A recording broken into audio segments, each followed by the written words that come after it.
ನನ್ನ ಹೆಸರು ಹುಚ್ಚ ವೆಂಕಟ್, ಗೊತ್ತಿಲ್ವಾ? ನೋಡ್ಕೊಳ್ಳಿ, ಕ್ಲೋಸ್ ಹಾಕಿ, ಝೂಮ್ ಹಾಕಿ. 20 ಜನ 30 ಜನ ಅವರು ನನ್ನ ಅಭಿಮಾನಿಗಳೆಲ್ಲ ನನ್ನ ಪ್ರೀತಿಸೋರು. ಅರ್ಥ ಆಯ್ತಾ? ನನ್ನ ಮಗನ ಡಬಲ್ ಮೀನಿಂಗು, ಶೋಕಿ, ಐಟಮ್ ಸಾಂಗ್ ಅವೆಲ್ಲ ಬೇಡ. ಹುಚ್ಚ ವೆಂಕಟ್ ಸೇನೆ ಶುರು ಮಾಡ್ಬಿಡ್ತೀನಿ, ಬೆಂಡೆತ್ತು ಬಿಡ್ತೀನಿ. ನನ್ನ ಮಗನ್ ಡಬಲ್ ಮೀನಿಂಗ್ ಆಯ್ತಾ? ಕೆಟ್ಟಾಗಿದೆ ಸಿನಿಮಾ. ಫ್ರೀಯಾಗಿ ನೋಡುವಾಗೆ ನಮ್ಮ ತಂದೆಯಿಂದ ನಿಮಗೆ ಭಿಕ್ಷೆ.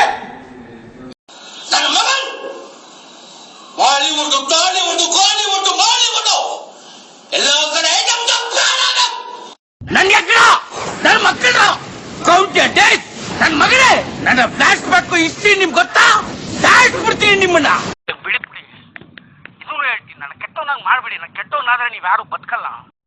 ಕನ್ನಡ ಬೆಳೆಸಿದವ್ನು ನಾನು, ಕನ್ನಡಕ್ಕೋಸ್ಕರ ಹೋರಾಟ ಮಾಡಿದವ್ನು ನಾನು.